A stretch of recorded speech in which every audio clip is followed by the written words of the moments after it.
आसरो कह रहे विघ्नकरण मंत्रायस्य,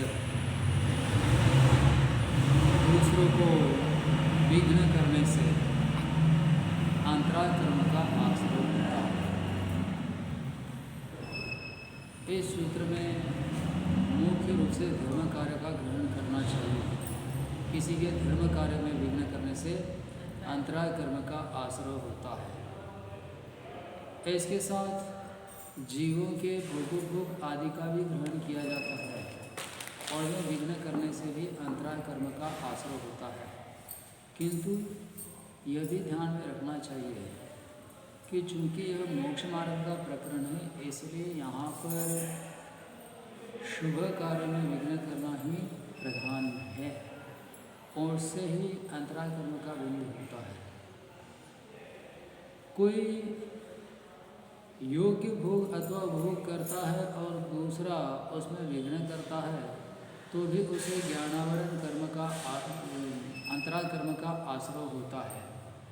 किंतु यदि कोई अनुचित कार्य कर रहा है और दूसरा उससे परावृत्त करने का प्रयत्न करता है, उसमें बाधा खड़ी करता है कि यह अनुचित आचरण न करे ताकि इसको पाप बंधन न हो, तो वहाँ उसका शुभ अभिप्राय होने से वहाँ अंतराय कर्म पाप बंधन नहीं होकर पुण्य की ही प्राप्ति होती है। यह भी ध्यान में रखना चाहिए। इसलिए यदि कोई गलत काम कर रहा है तो वहाँ यह नहीं सोचना चाहिए कि हम इसके गलत काम में विघ्न करेंगे तो हमें अंतराय कर्म का बंध होगा। वहाँ तो गलत कार्य से परावृत्त करना ही चाहिए। जैसे कोई कुदेव को बचता है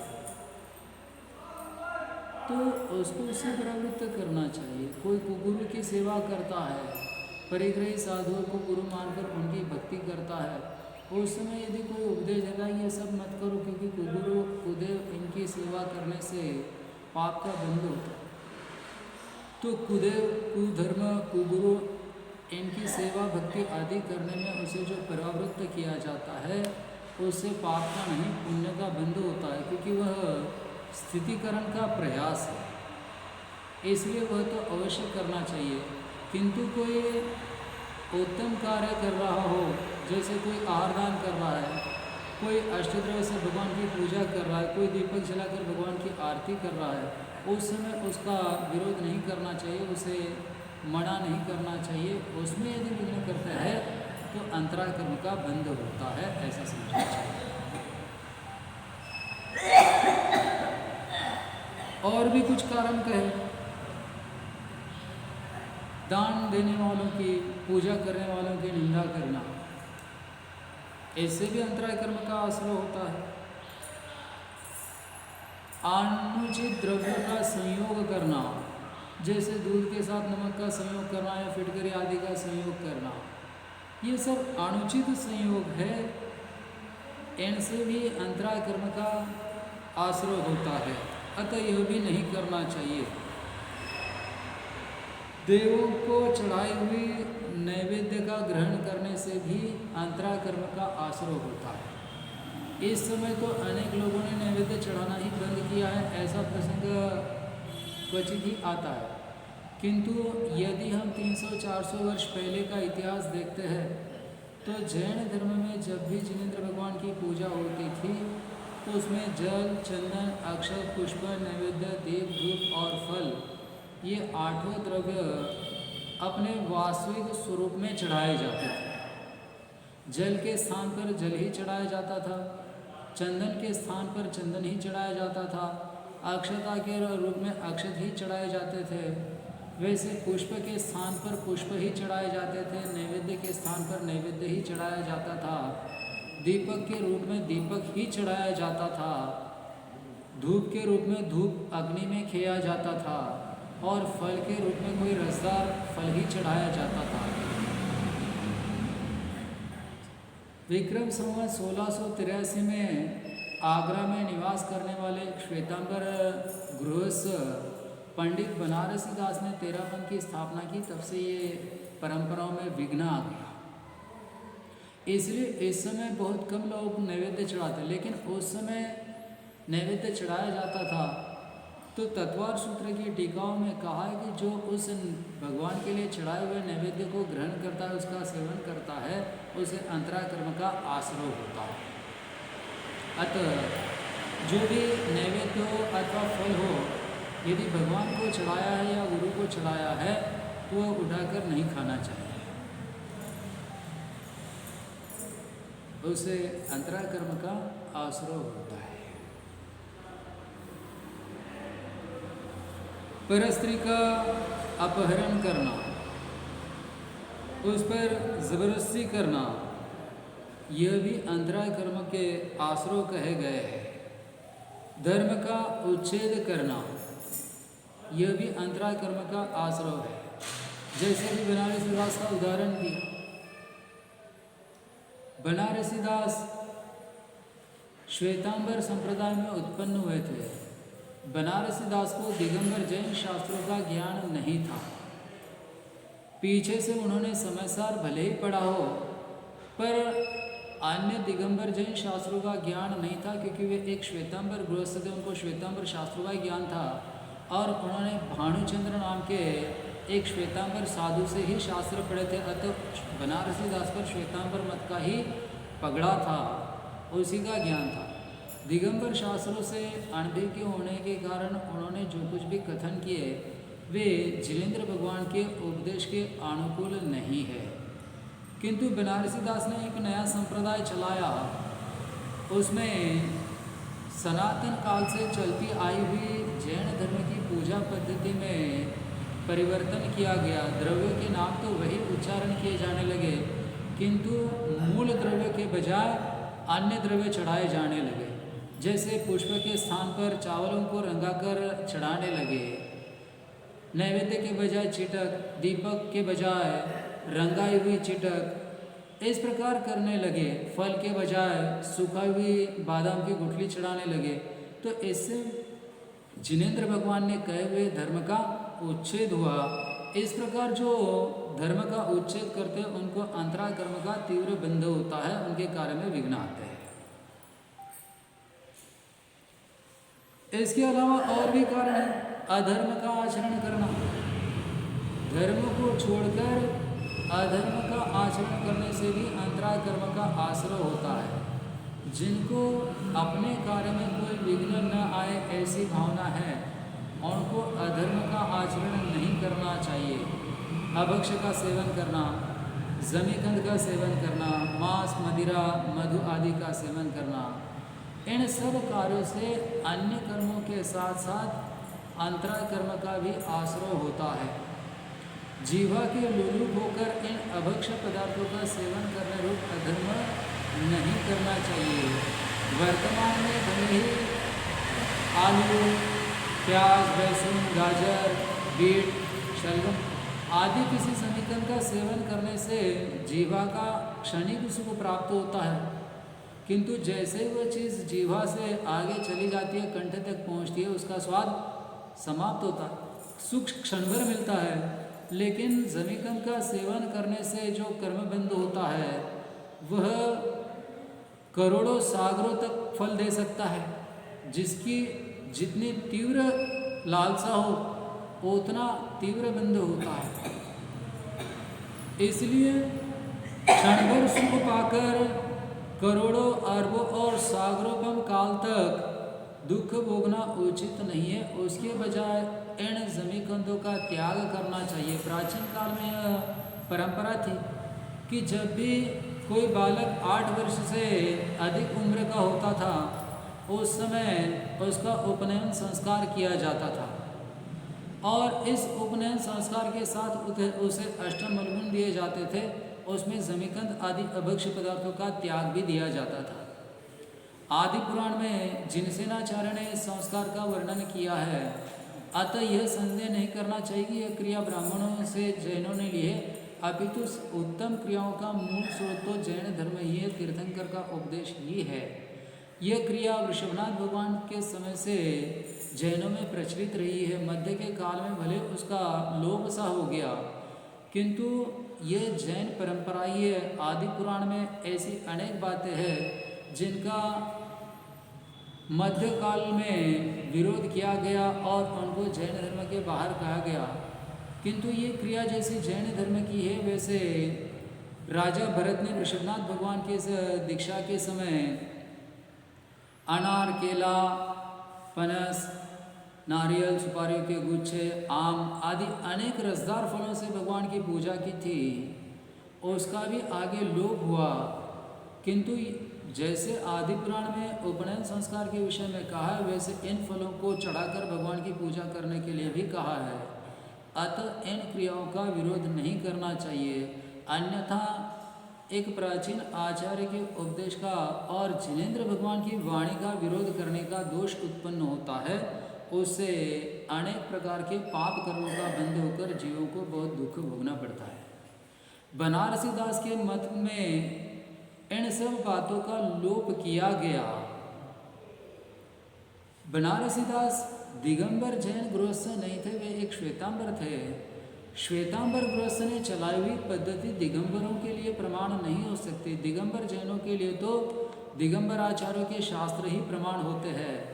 इसलिए जिनने भी इस प्राचीन पद्धति को भुला दिया या लोप किया, उनको पुनः सन्मार्ग में आना चाहिए और धर्म का आश्रय लेना चाहिए। यदि वे समीचीन धर्म का आश्रय लेने के बजाय बनारसी दास आदि पंडितों के द्वारा चलाई हुई पद्धति का आश्रय करते हैं, तो उनका यह आचरण अधर्माचरण की कोटि में आता है। इससे अन्य कर्मों के साथ उनको अंतराय कर्म का भी आश्रय होता है। अतः सावधान होना चाहिए और मूल धर्म का ही स्वीकार करना चाहिए। वैसे भी यदि कोई किसी भी प्राचीन या अर्वाचीन प्रतिमा की प्रशस्ति पढ़े, तो प्रतिमा के नीचे पाद पीठ पर लिखा हुआ रहता है, श्री मूल संघे कुंदकुंदामनाय बलात्कार गणे। फिर आगे जिस किसी मुनि अथवा आचार्य के हाथ से उस प्रतिमा की प्रतिष्ठा हुई है, उनका वर्णन आता है। जिनने वो प्रतिमा निर्माण की, उनका नाम आता है, स्थान आदि का वर्णन होता है। तो हम जब मूल संघ कहते हैं कि हमारा संघ मूल संघ है, तो मूल संघ कुंदकुंदाचार्य आदि आचार्यों की परंपरा से आए हुए संघ का नाम है। इसकी उत्पत्ति वर्तमान काल की अपेक्षा गौतम स्वामी से होती है। गौतम स्वामी की परंपरा में सुधर्मा स्वामी, फिर जम्बू स्वामी, उनके बाद विष्णु, नंदमित्र, अपराजित, गोवर्धन और भद्रभाव, ये 5 श्रुतकेवली हुए। पश्चात विशाखाचार्य आदि अंगपूर्वों के धारक आचार्य हुए। उस क्रम से आगे चलते हुए गुप्त नाम के एक आचार्य हुए। फिर उस परंपरा में माघनंदी आदि आचार्य हुए। जिनचंद्र नाम के एक आचार्य हुए, उनके शिष्य कुंद नाम के आचार्य हुए। इस मध्य आचार्य भद्रबाहु की समाधि के पश्चात मूल परंपरा में मतांतर उत्पन्न हुआ। कुछ लोगों ने उज्जैन आदि उत्तर प्रांत में 12 वर्ष तक जो दीर्घ अकाल रहा, उस अकाल की चपाट में आकर वस्त्र आदि परिग्रह ग्रहण किया। वे हाथ में पात्र लेकर आहार के लिए जाने लगे, पात्रों में आहार लेकर आने लगे। फिर कुत्ते आदि पीछे लगते थे तो उनका निवारण करने के लिए हाथ में दंड यानी लकड़ी भी ग्रहण की। पश्चात जब विशाखाचार्य दक्षिण देश से लौटकर उज्जैनी आए, तो जब इन साधुओं का ऐसा बदला हुआ स्वरूप देखा, तो विशाखाचार्य ने उन साधुओं की प्रतिवंदना नहीं की, उनको नमोस्तु प्रतिनमोस्तु नहीं किया, क्योंकि जिनेंद्र भगवान के उपदेश में जो संपूर्ण परिग्रह के त्यागी है, उन्हीं को मुनि माना गया है, और जो कुछ भी परिग्रह ग्रहण करते हैं उनको कुगुरु कहा गया है। तो कुगुरु की वंदना नहीं करनी चाहिए, परिग्रह साधु को वंदन नहीं करना चाहिए। इसलिए विशाखाचार्य ने उन साधुओं की प्रतिवंदना नहीं की। उसके बाद भी अनेक साधु उसी कुमार्ग में रत रहे। कम से कम जब अकाल समाप्त हुआ, तब तो वे उस शिथिलाचार नहीं अनाचार का त्याग करते और मूल मार्ग में आकर तीर्थंकर का पवित्र रूप धारण करते, किंतु वैसा नहीं हुआ। अभिमान और इतने वर्षों में जो सुखशीलता आ गई थी, उसके कारण वे साधु उसी मार्ग में प्रवृत्ति करते रहे।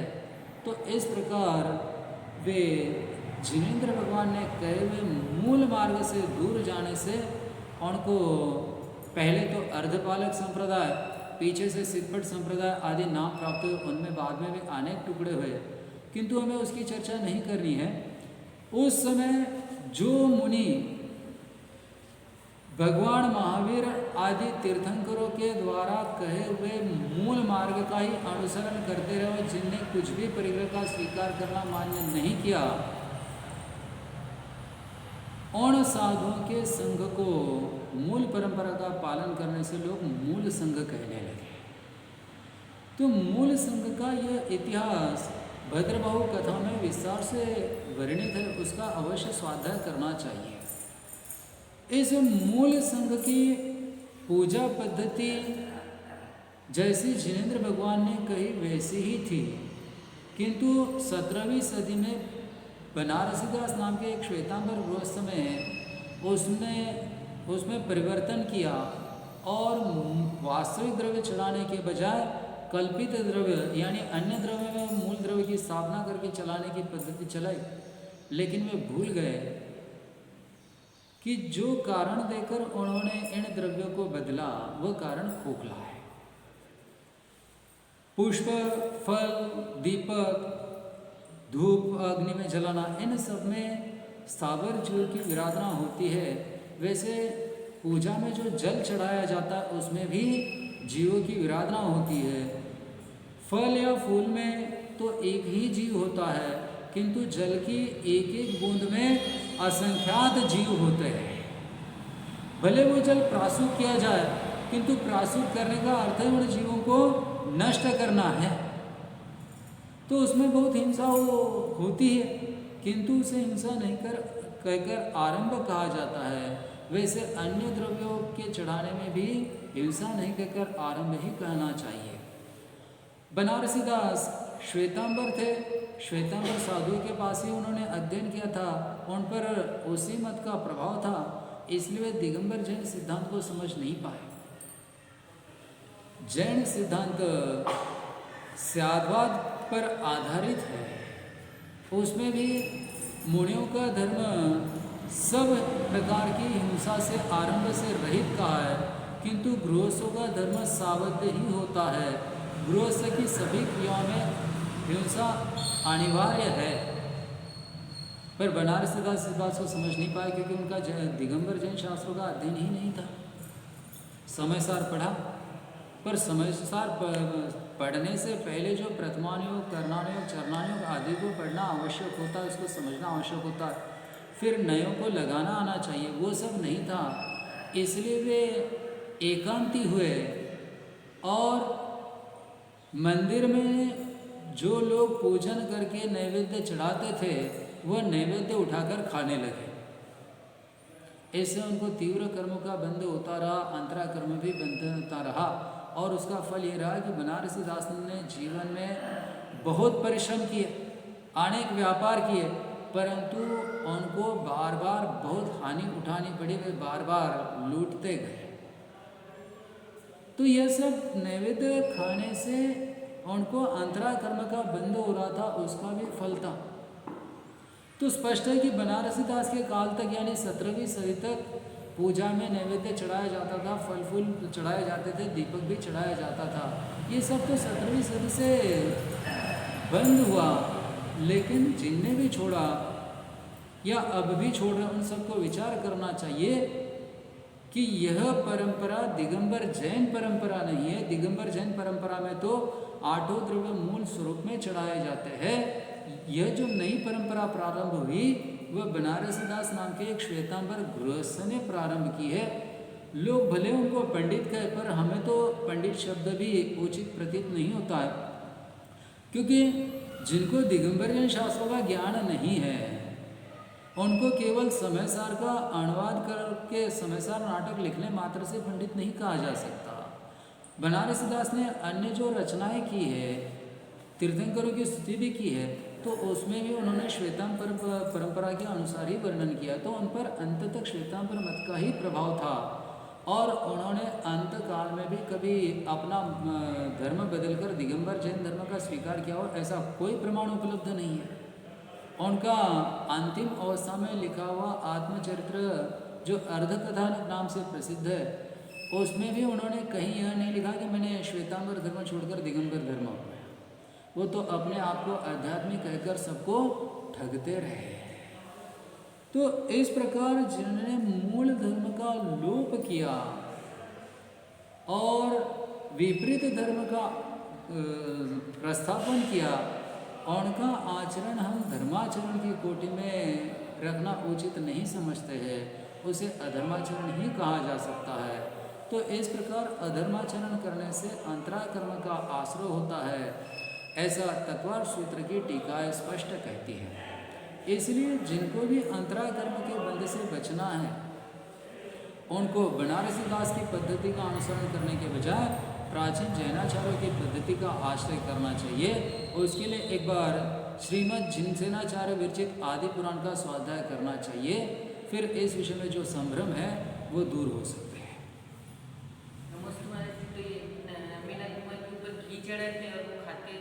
नहीं, निर्माल्य है। जो भी भगवान के सामने चढ़ाया जाता है या अभिषेक किया जाता है जिन द्रव्य से, वो द्रव्य सेवन करने योग्य नहीं, वह निर्माल्य है, उसका तो त्याग ही होना चाहिए।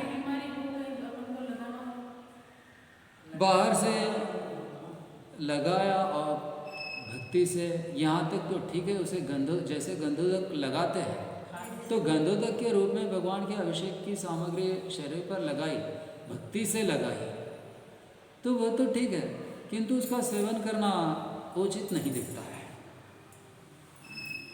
और कुछ कारण कहते हैं जिनसे अंतराय कर्म का आश्रय होता है। कर्णच्छेदन, किसी के अंग उपांगों का छेद करना, चाहे नाक काटे चाहे कान काटे, ऐसे अंतराय कर्म का आश्रय होता है। गुह्यांग छेदन, किसी के गुप्त अवयव का छेदन करना, यह भी अंतराय कर्म के तीव्र आश्रय का एक कारण है। और दूसरों को अरिष्ट में यानी संकट में फंसाना, यह भी अंतराय कर्म के आश्रय का कारण है। उचित तो यह है कि कोई विपत्ति में फंसाए तो उसकी विपत्ति दूर करने में सहायक बने। जैसे कोई साधु विहार कर रहे हैं, अपरिचित होने के कारण लोग उनकी चर्या समझ नहीं पा रहे हैं, या किसी अन्य संघ के होने से अभिमानी लोग उनकी सेवा नहीं कर रहे हैं, तो वहाँ जिन साधुओं का प्रभाव है, वो लोग जिन साधुओं को मानते हैं, उनका यह कर्तव्य बनता है कि वहाँ के लोगों को समझाए कि नगर में जो भी साधु आए वे मुनि हैं, 28 मुनियों का पालन करते हैं, जिन शासन के प्रतीक है उनकी भक्ति करो, आहार दान आदि क्रियाएं करके उनकी सेवा करो। किंतु यदि कोई साधु सब साधुओं को आहार दान करने का उपदेश देने के बजाय दूसरे संघ के साधुओं को आहार मत दो ऐसा कहकर उनको संकट में फंसाता है, तो उसे अंतराय कर्म का तीव्र बंध होता है। भूत प्रत्यनुकंपा दान सराग सेवादि क्षांति शौचमिति सदस्य, इस सूत्र का अर्थ स्पष्ट करते हुए पूज्यपाद आचार्य ने कहा कि यद्यपि व्रतियों का भूत अर्थात जीव शब्द में समावेश होता है, क्योंकि व्रति भी जीव ही है, फिर भी उसका स्वतंत्र कथन इसलिए किया है कि व्रतियों पर अनुकंपा करने से, व्रति जनों की सेवा करने से विशेष पुण्य प्राप्त होता है। जैसे व्रतियों की सेवा करने से विशेष पुण्य प्राप्त होता है, वैसे व्रतियों का विरोध करने से, उनका द्वेष करने से विशेष पाप भी होता है। अतः जो दूसरे संघ के साधुओं को आहार मत दो, उनकी सेवा मत करो, उनका दर्शन मत करो, उनको नमस्ते मत करो आदि कहते हैं, उनको अंतराय कर्म का अत्यंत तीव्र बंध होता है, क्योंकि वे व्रतियों का विरोध कर रहे हैं। यदि सामान्य जीव के लिए ऐसा कहा जाता तो अल्प बंध होता, किंतु मुनि आर्य आदि के लिए आहार दान का विरोध कर रहे हैं, तो उनको अत्यंत तीव्र कर्म बंधते हैं। भविष्य में वे कर्म जब उदय में आते हैं, तब उन पर अत्यंत अनिष्ट परिस्थिति उत्पन्न होती है। हम विश्वासपूर्वक कहते हैं कि जो साधु दूसरे संघ के साधु को आहार दान करने का विरोध करते हैं, ऐसे नियम देते हैं, उनके अंतरा कर्म का उदय नरक में होगा। क्योंकि अत्यंत तीव्र अंतरा कर्म का उदय नरक गति में होता है। हमारा उनके प्रति द्वेष नहीं, हम तो चाहते हैं कि वे नरक में न जाए, उनको भी स्वर्ग की प्राप्ति हो। और इसीलिए हम बार बार ये उपदेश देते हैं कि जो भी इस प्रकार की प्रवृत्तियां कर रहे हैं वे सावधान हुए और सन्मार्ग में आए। जो लोग गायों की सुरक्षा की बात करते हैं वे मुनियों पर आपत्ति लाए, ये बात बड़ी विचित्र लगती है।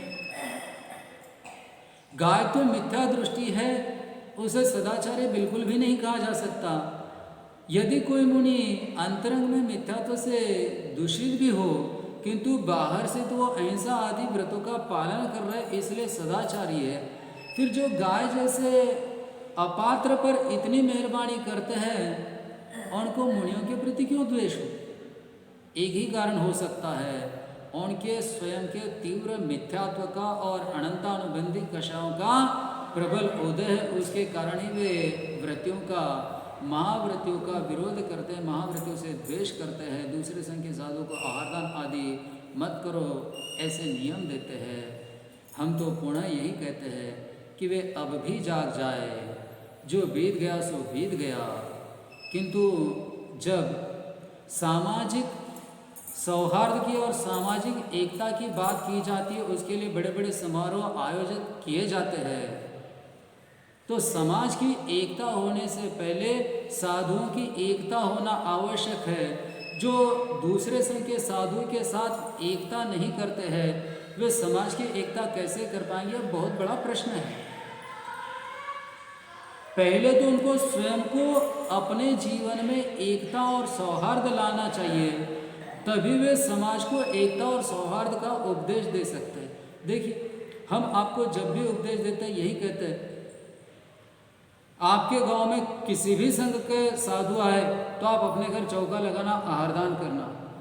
हमने कभी यह नहीं कहा कि हमारे संघ के साधु आए तभी आहारदान करना। किसी भी संघ के साधु आए तो भी आहारदान करना। तो हम तो सामाजिक एकता की बात करने के अधिकारी हैं, और हम तो अपनी शक्ति के अनुसार प्रयास करते ही हैं।